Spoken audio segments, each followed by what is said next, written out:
요한일서 말씀을 가지고 작년에 제가 잠시 이렇게 말씀을 나눴었는데 계속해서 말씀을 좀 이어가서 나누려고 합니다. 오늘 함께 읽었던 이 말씀을 가지고 하나님 사랑, 세상 사랑이라는 제목으로 말씀을 전하려고 하는데요. 우리는 모두 다 예수 믿고 구원받은 하나님의 자녀이지요.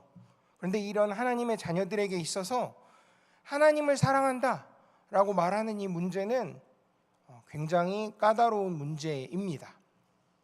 왜냐하면 하나님을 사랑한다 라고 말할 때 이 하나님을 사랑하는 건 적당히 할 수 있는 일이 아니기 때문에 그렇습니다. 예를 들어서 자기 마음을 여기저기 나눠서 나는 이것도 사랑하고 나는 저것도 사랑한다 이렇게 말할 수 없는 까다로운 문제인 것이죠. 왜냐하면 하나님을 사랑한다고 말할 때 이 사랑은 전부를 주어야 되는 사랑이기 때문에 그렇습니다.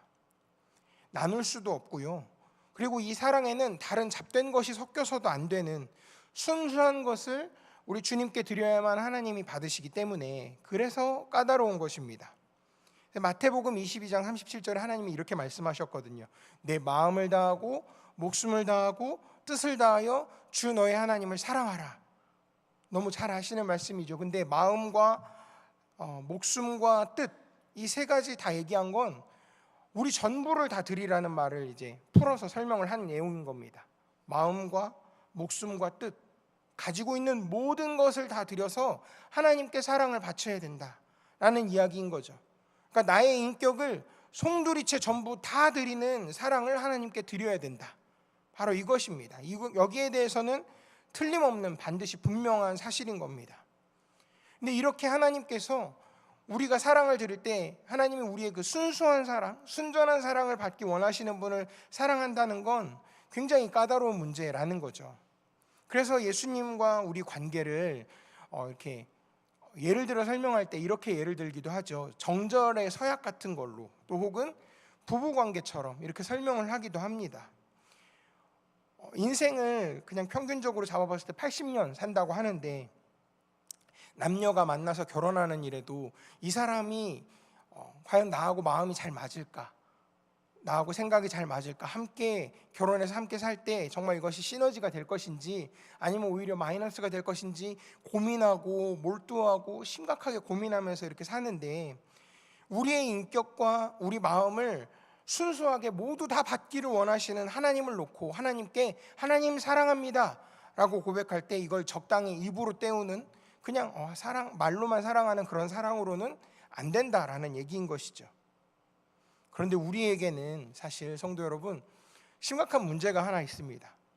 그게 뭐냐면 타고날 때부터 물려받은 본성이 있는데 그것이 뭐냐면 죄된 본성인데 하나님을 사랑할 수 없게 되어 있는 거죠. 마음이 항상 아래로 흘러가게 되어 있는 겁니다. 위에 계신 하나님을 향해서 우리 마음이 올라가지를 못하는 거죠. 악한 옛사람의 본성이라고 말씀에서도 우리가 자주 보게 되는데 그런 악한 옛사람의 본성을 가지고 우리가 태어난 겁니다. 그런데 참 놀랍게도 예수님을 우리가 만나고 예수님을 믿게 된 다음에 성령님께서 우리 가운데 찾아오셔서 우리 마음을 바꿔주셨죠. 새 마음을 우리에게 심어주신 겁니다. 새로운 갈망 그리고 새로운 사랑을 할 수 있도록 우리 마음을 준비시켜 주신 거죠. 그래서 우리에게는 하나님을 사랑하는 마음이 생겨나게 된 겁니다. 우리 원래 옛사람의 모습으로는 우리 하나님을 사랑할 수 없는데 성령 하나님께서 우리 속에 찾아와 역사하셔서 하나님을 사랑하고 하나님을 찾고자 하는 마음이 생기게 되는 거죠.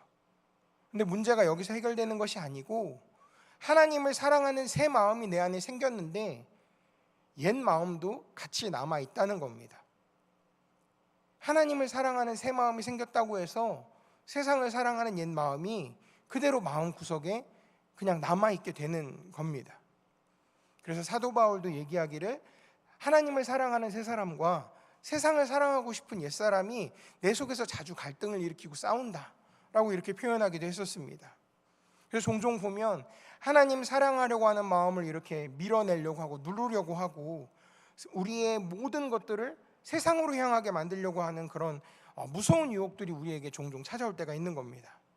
그래서 예수를 믿는다, 난 예수님을 믿어요 라고 말하는 사람 중에도 또 주님과 나는 정말 친밀하게 교제하고 있습니다라고 말하는 사람 중에도, 내가 하나님을 안다고 말하는 그런 사람들 중에도 빛 가운데 거한다고 하면서 세상을 더 사랑하는 그런 심각한 탈선을 자주 범하게 되는 것들을 보게 됩니다. 아니면 이렇게 말하는 사람도 있더라고요. 나는 하나님도 사랑하고 세상도 사랑합니다 라고 말하는 사람들도 있더라고요. 우리 마음속에 그 두 가지를 다 담아놓고 막 고민하고 실험을 하는 거죠. 이 굉장히 모순인 겁니다.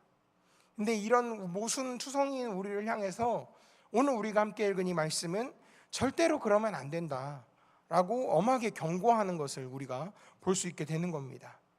이 하나님의 경고에 대해서 오늘 우리가 좀 귀를 기울이려고 하는데요. 먼저 우리 15절 말씀을 좀 같이 함께 보도록 하겠습니다. 우리 15절 말씀을 같이 함께 읽겠습니다. 시작. 이 세상이나 세상에 있는 것들을 사랑하지 말라. 누구든지 세상을 사랑하면 아버지의 사랑이 그 안에 있지 아니하니. 아멘. 군더더기가 없습니다. 분명하게 말씀하시죠. 이 세상이나 세상에 있는 것들을 사랑하라고요? 아니요, 사랑하지 말라고. 거기다 덧붙인다면 오직 하나님만 사랑하라 라고 얘기를 하는 겁니다. 왜 이렇게 하나님께서 이걸 엄하게 세상의 것을 사랑하지 말고 하나님만 사랑하라고 이렇게 강하게 경고하시는가? 두 가지 이유를 좀 정리해서 말씀을 드리려고 합니다. 첫째는 무엇이냐면, 누구든지 예수를 믿는 이상 세상을 사랑해서는 안 되는 사람으로 변화됐기 때문에 그런 겁니다. 그러니까 다시 말해서 하나님보다 세상을 더 사랑한다라고 말하는 건 상상도 할 수 없는 사람이 됐기 때문에 주님께서 그렇게 엄하게 경고하시는 거죠. 그럼 우리가 어떤 사람이 되었길래 그렇게 되는 걸까요? 예수 믿고 나서 어떻게 됐길래 하나님만 사랑하고 세상을 사랑하지 말라라고 하는가? 근데 이제 12절에 보면 자녀들아 하고 이렇게 말씀이 나옵니다. 이 말씀을 이제 검토를 해보려고 하는데요. 그 다음에 이제 13절에 보면 아비들아, 청년들아 라고 또 이렇게 나옵니다. 그리고 이제 14절에 가면 아이들아, 아비들아, 청년들아 하고 이렇게 짚어주고 이야기를 하는 거죠. 근데 왜 이렇게 세 가지 호칭을 나눠서 부를까? 이렇게 각각 그 대상별로 뭔가 이 요한이 이야기하고 싶은 게 있었나? 라고 이렇게 생각할 수도 있습니다.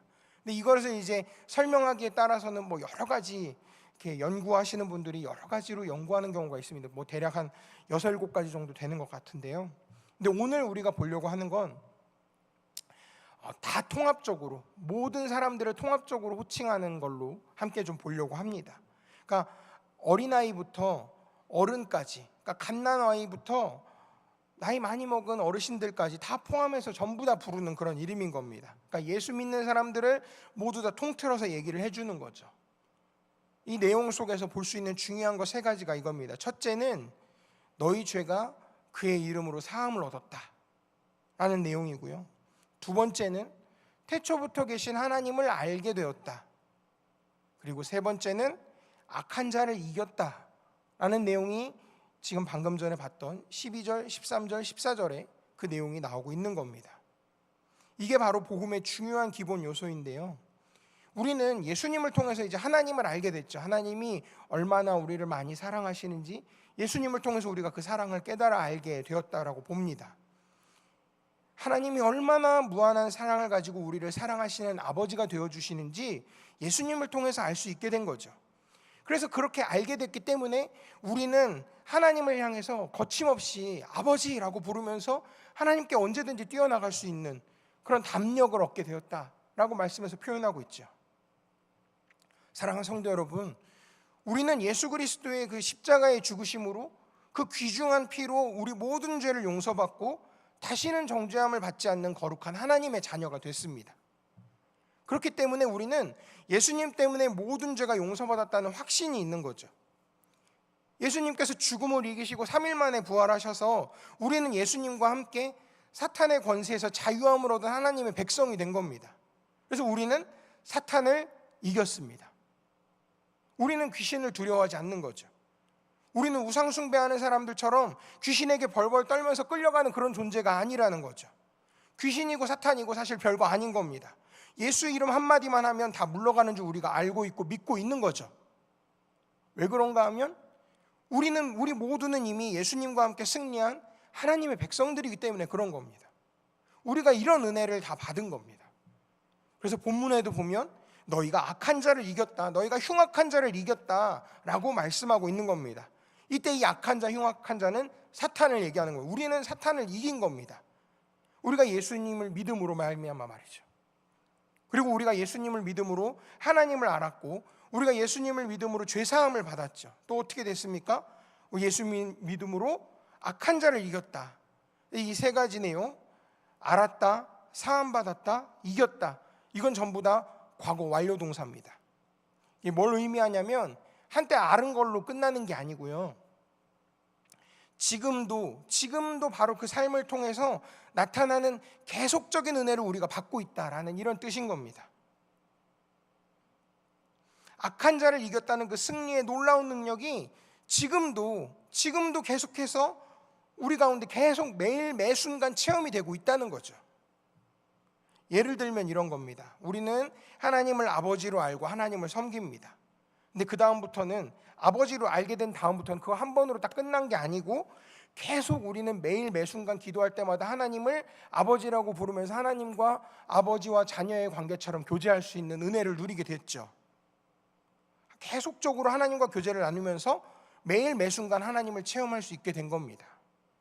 3장 24절 말씀을, 우리 요한일서 3장 24절 말씀을 같이 함께 읽어보겠습니다. 시작. 그의 계명을 지키는 자는 주 안에 거하고 주는 그의 안에 거하시나니 우리에게 주신 성령으로 말미암아 그가 우리 안에 거하시는 줄을 우리가 아느니라. 아멘. 하나님의 성령을 통해서 우리 안에 살고 계시는 걸 우리가 알고 있습니다. 한번 과거에 알았고 예수 믿으면서 알았던 그 하나님을 계속 교제하면서 내 안에 모시고 사는 그 기쁨, 그리고 그 체험이 매일 매 순간 우리한테 있다는 겁니다. 계속 우리는 알고 있다는 거죠. 그리고 용서받았다, 이건 지금도 우리가 계속 체험하고 있는 은혜이죠. 1장 9절 말씀 잘 아실 텐데 바로 이렇게 되죠. 만일 우리가 우리 죄를 자백하면 그는 미쁘시고 의로우사 우리 죄를 사하시며 우리를 모든 불의에서 깨끗하게 하실 것이요. 아멘. 이 은혜는 지금 우리가 계속 누리고 있고 지금 이 순간에도 우리가 체험하고 있는 은혜인 겁니다. 뿐만 아니라 이 악한 자를 이기는 이 승리는 날마다 체험하는 승리인 겁니다. 14절에 보면 너희가 강하고 하나님의 말씀이 너희 속에 거하시고 하는 이런 말씀이 나옵니다. 그리고 중간 끝에 가면 지금 내 안에 하나님의 말씀이 안다는 그 말, 내가 지금 강하고 지금 내가 그 능력을 잊고 있다. 그러니까 이 말은 계속해서 뭐냐면 우리는 악한 자를 이기는 삶을 계속해서 살아가고 있다라는 얘기인 거죠. 우리 5장 4절 말씀, 요한일서 5장 4절 말씀을 한번 같이 4절 말씀만 같이 함께 읽어보겠습니다. 시작. 무릇 하나님께로부터 난 자마다 세상을 이기느니라. 세상을 이기는 승리는 이것이니 우리의 믿음이니라. 아멘. 지금도 이기고 내일도 이기고 앞으로도 매일매일 계속해서 이길 수 있다는 겁니다. 이기고 있다는 겁니다. 세상을 이기는 승리는 이것이니 우리의 믿음이니라 라고 말하고 있죠. 그 다음에 우리 5절 말씀도 마저 같이 읽겠습니다. 시작. 예수께서 하나님의 아들이심을 믿는 자가 아니면 세상을 이기는 자가 누구냐? 아멘. 우리는 지금도 이기고 있는 겁니다.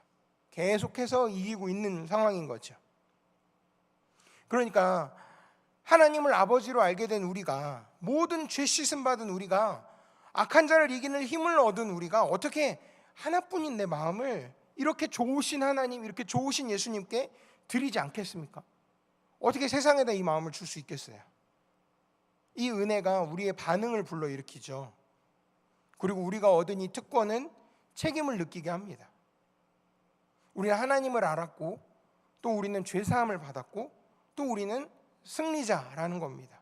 이게 정말 놀라운 특권이라는 거죠. 그러면 이렇게 놀라운 진리를 깨닫게 되면 우리는 자동적으로 하나님만 사랑할 수밖에 없는 그런 존재가 될 수밖에 없다는 겁니다. 하나님만 사랑할 수밖에 없는 사람이 바로 예수 믿는 사람인 겁니다. 세상은 절대로 사랑할 수 없는 것이 바로 예수 믿는 사람인 것이죠. 이 세 가지만 가지고도 우리는 하나님을 사랑할 만한 충분한 조건이 되는 겁니다. 하나님을 알고 계십니까? 죄사함을 받으셨습니까? 악한 자를 이기셨습니까? 그리고 하나님을 알고 하나님을 그대로 정말 말 그대로 하나님과 함께하는 그 삶을 즐기고 계십니까? 죄 용서함을 지금도 체험하고 계시나요? 이 좋은 이런 세 가지는 정말 충분 조건이라서 이것만 갖고도 우리는 하나님을 사랑하지 않고는 견딜 수가 없고 하나님만 사랑할 수밖에 없는 사람이 됐다라는 겁니다. 그러니까 이런 사람이 됐기 때문에 우리는 세상을 사랑할 수 없다라고 얘기를 하는 것이죠. 자신을 잘 판단하셔야 됩니다. 이렇게 놀라운 하나님의 은혜를 받고도 마음을 엉뚱한 데다 준다면 이건 근본적으로 잘못된 겁니다. 하지만 내 마음을, 하나밖에 없는 이 마음을 이 좋으신 하나님께 드린다. 이 사람은 바로 진실한 크리스찬인 거죠. 정말 리얼 크리스찬이 되는 겁니다. 두 번째로, 왜 세상을 사랑할 수 없느냐, 사랑하면 안 되느냐, 그건 우리 손해를 볼 수 없기 때문에 그런 겁니다. 다시 말해서 망할 줄 뻔히 알면서 세상에다가 마음을 줄 수 없기 때문에 그런 것이죠. 무슨 손해를 보게 될까요? 우리 2장 15절 말씀을 함께 보도록 하겠습니다. 2장 15절 말씀 다시 한번 읽습니다. 시작. 이 세상이나 세상에 있는 것들을 사랑하지 말라. 누구든지 세상을 사랑하면 아버지의 사랑이 그 안에 있지 아니하니. 아멘. 쉽게 말하면 하나님 아버지, 그 아버지 하나님의 그 사랑이 우리 안에 있을 수가 없다라는 겁니다. 근데 여기서 이 아버지의 사랑이라고 말하는 건 두 가지 의미를 담고 있는데요. 첫째는 뭐냐면 하나님을 사랑하는 우리의 사랑이 우리 안에 있을 수가 없다 하는 얘기인 겁니다. 그러니까 하나님을 향한 우리의 사랑이 내 마음에 있을 수 없다라는 뜻이고, 또 다른 말로는 우리를 사랑하시는 하나님의 사랑이 우리 안에 있을 수가 없다. 그러니까 나를 사랑하는 하나님의 사랑이든 하나님을 사랑하는 나의 사랑이든 그 두 가지 의미가 이 안에 다 들어가 있는 거죠. 이 두 개가 사실은 나눌 수 없는 관계인 겁니다.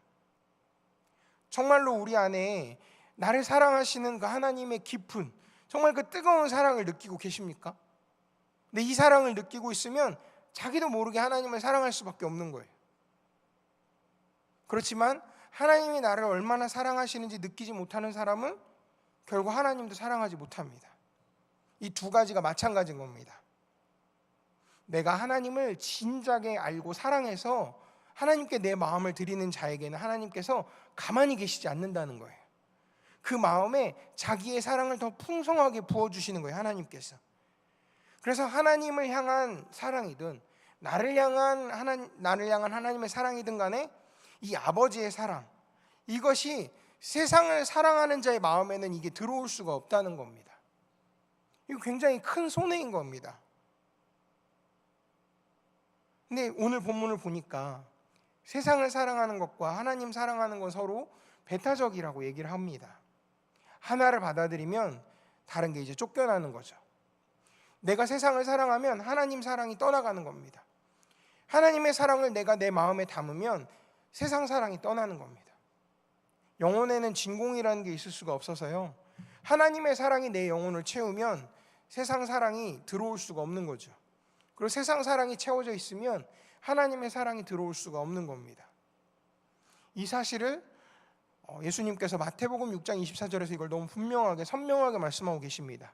한 사람이 두 주인을 섬기지 못한다. 이 사람을 미워하면 저 사람은 사랑하게 되고, 혹 이 사람을 중요하게 여기면 다른 사람을 경하게 여긴다 라고 말씀이 되어 있거든요. 그 다음에 이렇게 얘기합니다. 예수님께서 너희가 하나님과 재물을 겸하여 섬기지 못한다. 하나님과 세상을 동시에 사랑하고 동시에 마음을 주는 건 불가능하다라고 이야기하고 있는 겁니다. 그렇지 않습니까? 사실 이제 저희 집 얘기를 또 하게 됐는데, 저는 사실 제가 어렸을 때 저희 집이 굉장히 가난했습니다. 어려웠어요.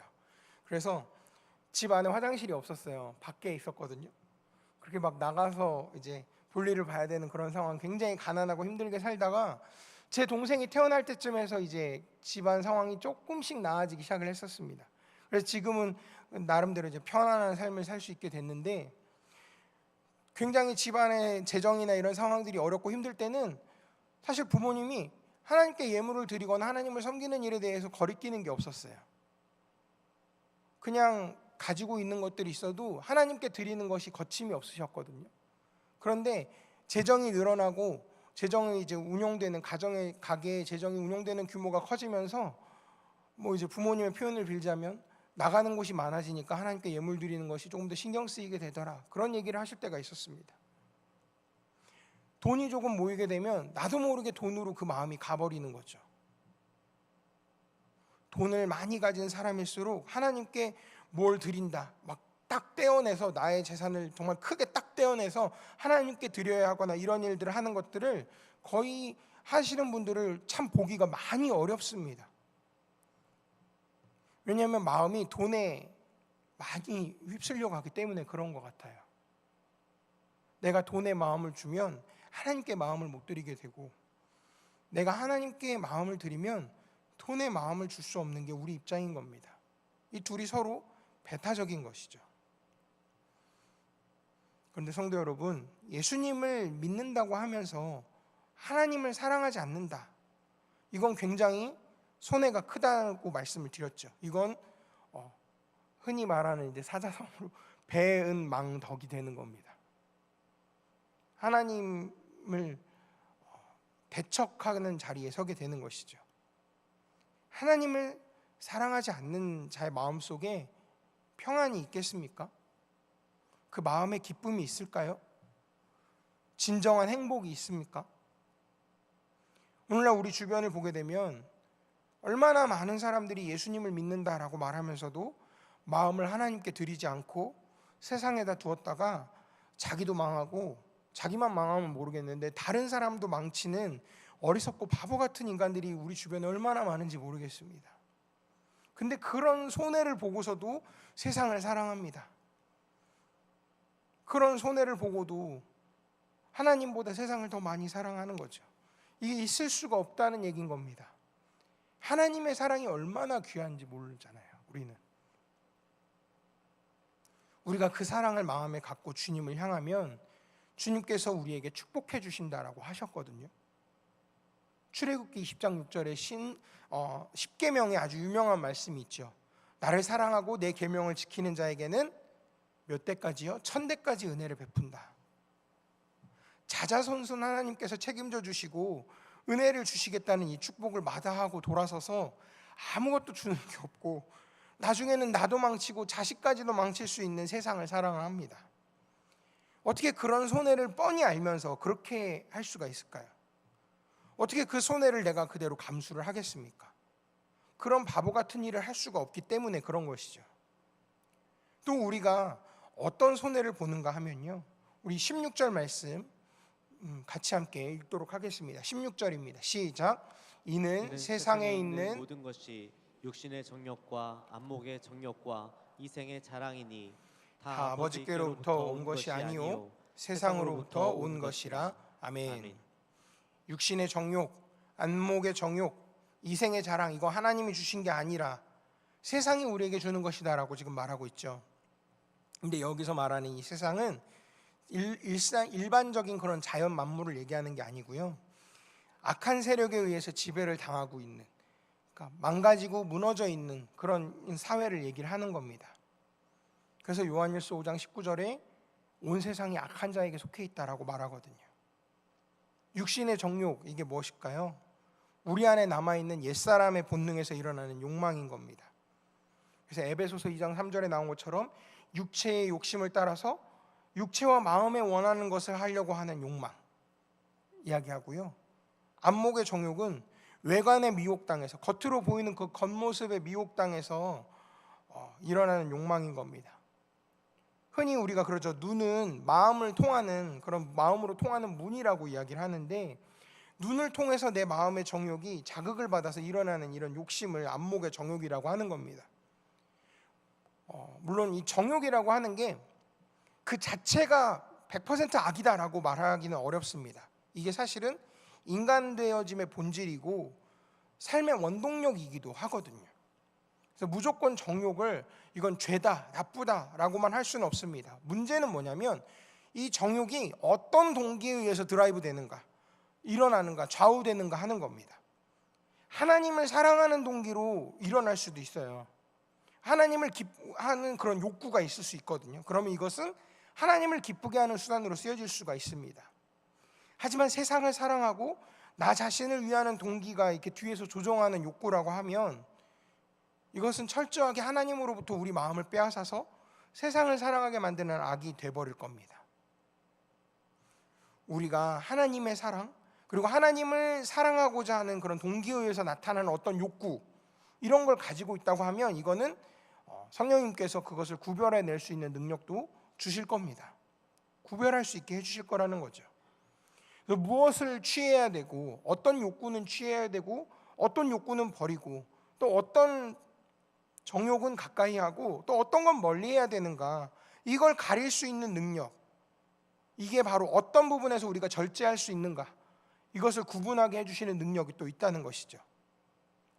아무리 선하게 보이는 거라고 해도 어디까지만 가야 되는지, 어디서 내가 멈춰야 하는지를 알게 되는 겁니다. 이것은 그 내면 안에 하나님을 사랑하려고 하는 동기가 이것을 움직이고 있기 때문에 내 정욕이 거기에 맞게 절제도 할 수 있게 되는 거죠.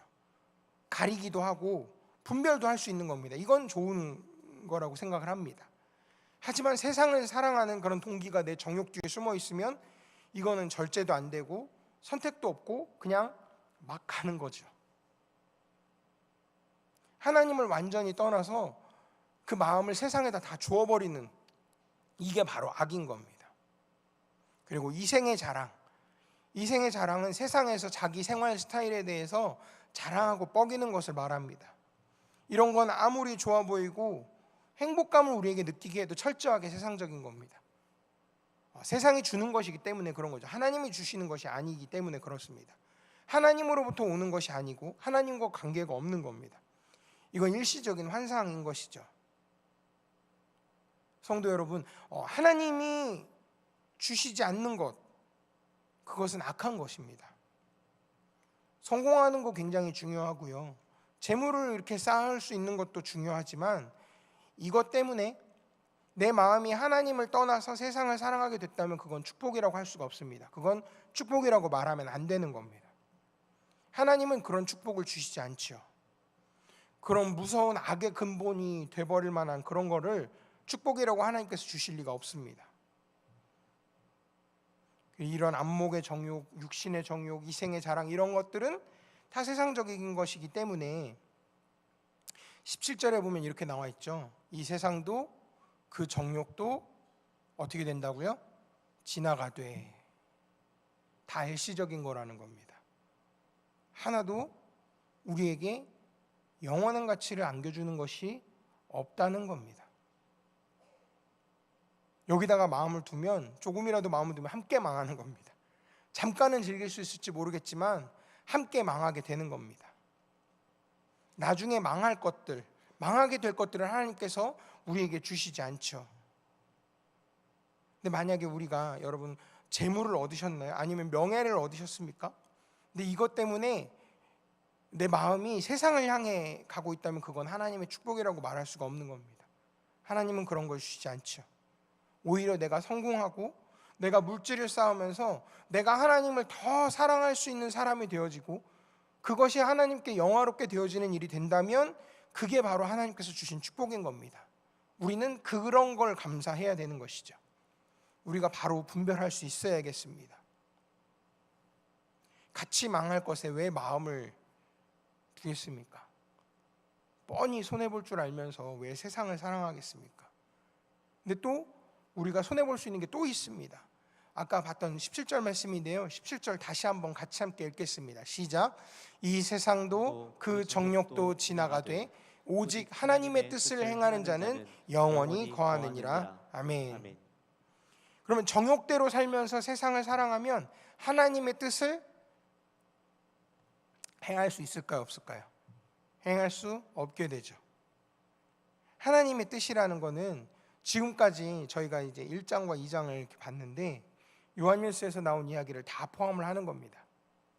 죄를 끊어라, 이웃을 사랑해라, 형제를 사랑해라, 하나님을 사랑해라, 세상을 미워해라, 이 네 가지인 겁니다. 다시 한번 말씀드리면 죄를 끊어라, 그 다음에 내 형제를 사랑하라, 하나님을 사랑하라, 그리고 세상을 미워하라. 이것을 순종하는 것이 하나님의 뜻인 겁니다. 근데 우리가 세상을 사랑하면 이 하나님의 뜻을 순종하지 못하게 되는 것이죠.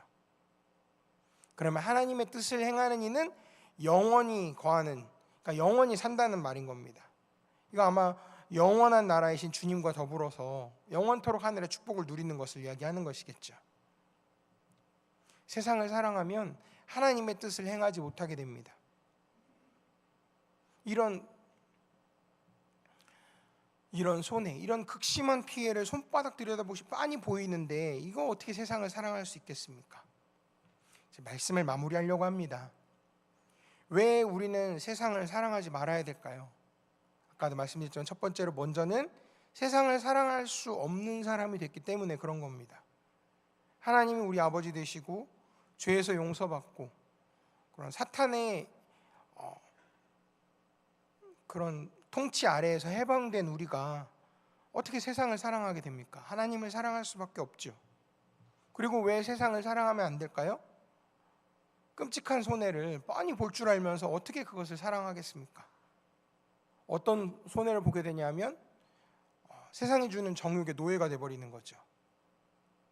의미 없는 세상의 것에 매이게 되고 세상 것이 다 지나가고 없어지게 될 때 함께 망하게 되는 그런 손해를 보고 왜 세상을 사랑하게 되겠습니까? 그리고 하나님의 뜻을 행하지 못하게 하는 것, 이것이 하나님의 뜻을 행하지 못하게 하는 걸 우리가 분명히 압니다. 하나님께 순종하지 못하게 하는 걸 우리가 받아들이면 안 되겠죠. 그 결과 어떤 면에서는 구원받지 못하게 될 수도 있는 것인데 이런 손해를 빤히 보면서 세상을 사랑하겠습니까? 바라기는 오늘 우리가 함께 읽었던 이 말씀을 통해서 우리 성령 하나님께서 하나님도 적당히 사랑하고 세상도 적당히 사랑하는 거, 이게 그냥 지혜로운 거지라고 생각하고 있던 우리 속에 혹시 그런 어리석음들이 있었다면 이런 이 어리석음의 뿌리를 뽑아내 주시기를 소원합니다. 하나님의 말씀은 분명합니다. 하나를 취하면 하나를 놓치게 되고 두 가지를 같이 가질 수가 없다고 말합니다. 우리 마음은 하나만 남을 수 있는데 어떻게 하나님도 사랑하고 세상도 사랑하느냐는 거죠. 안 될 거를 한다고 바둥거리는 거라는 거죠. 둘 다 취하려고 하다가는 망하는 거니까 하나님만 사랑하라. 주님이 오늘 우리에게 이렇게 말씀하시는 겁니다. 그거 망하는 길이다. 세상 사랑하는 것은 너 스스로 속는 길이다. 사랑하는 성도 여러분, 하나님을 사랑하십시오. 이게 우리가 사는 길입니다. 이게 축복의 길인 겁니다. 세상에 눈 돌리시면 안 됩니다. 내가 어떤 상황에서 어떻게 세상을 즐겁게 살든지 이건 다 일시적으로 지나가는 아침 안개 같은 거죠. 여기에다 마음을 두면 안 됩니다. 하나님의 뜻을 순종하면서 영원히 살기 위해서라도 우리는 하나님을 사랑하는 자가 되어야겠습니다. 우리 마음을 열고 참 주님께 정말 주님 사랑합니다 라고 고백할 수 있는 우리 심령이 되도록 성령님께서 좀 도와주셨으면 좋겠습니다. 예수님을 사랑할 때 평안이 있고 행복이 있고 기쁨이 있고 소망이 있습니다. 함께 찬양하고 기도하려고 하는데요. 이와 같은 때에 난 노래하네 라는 찬양인데요. 이 찬양의 고백이 주님 앞에서 우리의 그 진실한 고백이 되기를 소원합니다.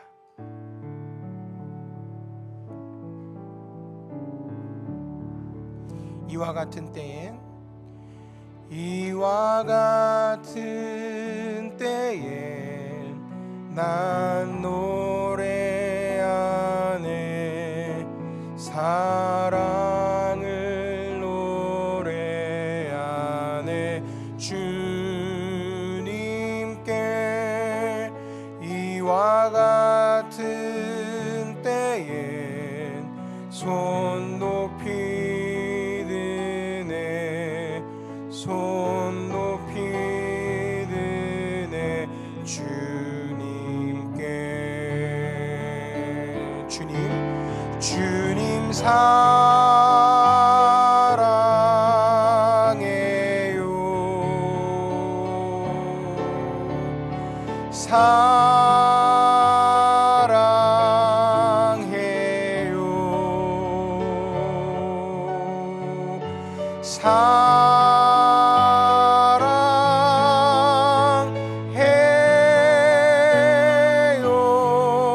주님 사랑해요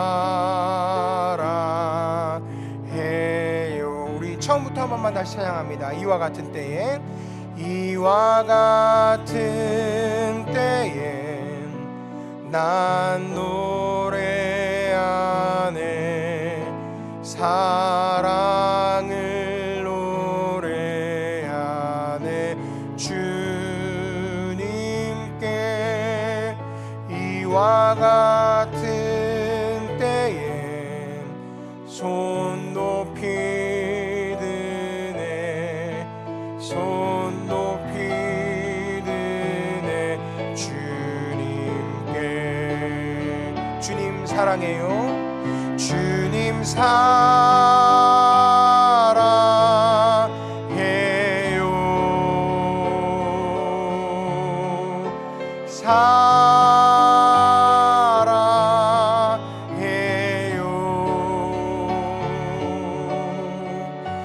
사랑해요.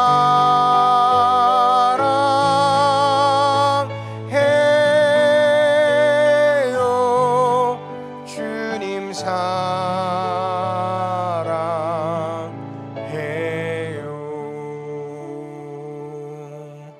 기도하겠습니다. 사랑과 은혜가 많으신 하나님 아버지, 참 감사합니다. 우리에게 이렇게 귀한 복음의 은혜를 허락하시고 오직 하나님만 사랑할 수밖에 없는 하나님의 사람으로 우리를 변화시켜 가심을 인하여 감사드립니다. 세상의 유혹과 시험 가운데서도 우리의 마음이, 우리의 영혼이 주님을 향하여 바르게 서기를 소원합니다. 우리 평생의 가장 큰 소원, 바로 예수님만 더욱 사랑하며 사는 삶이 되기를 구하는, 하나님의 사람 되기를 간절히 소원하는 우리 모두가 되게 하여 주시옵소서. 귀한 예물 드린 손길들이 있습니다. 구원하시고 형통케 하옵소서. 방승빈, 방효빈 하나님 앞에 1,000번째 예물 올려드렸습니다. 올려드린 이 귀한 예물 주님 기쁘게 받아주시고, 이 귀한 기도의 제목도 속히 하나님께서 응답하여 주셔서 하나님께 감사함으로 영광 돌릴 수 있는 복된 날 속히 오게 하여 주시옵소서. 감사드리며 예수님의 이름으로 기도하였습니다. 아멘. 우리 다 같이 자리에서 일어나셔서 왕이신 나의 하나님 함께 찬양하겠습니다.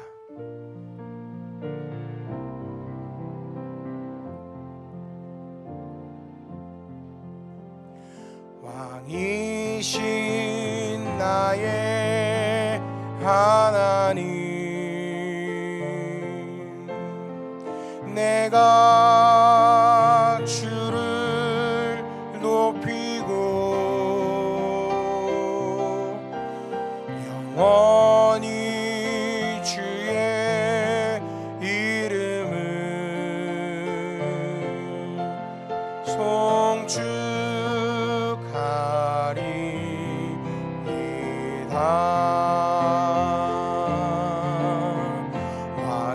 왕이신 나의 하나님, 내가 주를 높이고 영원히 주의 이름을 송축하리이다.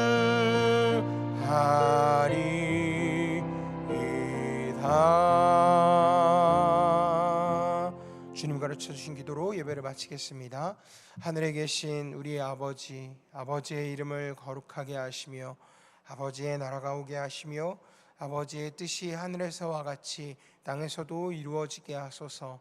오늘 우리에게 일용할 양식을 주시고 우리가 우리에게 잘못한 사람을 용서하여 준 것 같이 우리 죄를 용서하여 주시고 우리를 시험에 빠지지 않게 하시고 악에서 구하소서. 나라와 권능과 영광이 영원히 아버지의 것입니다. 아멘.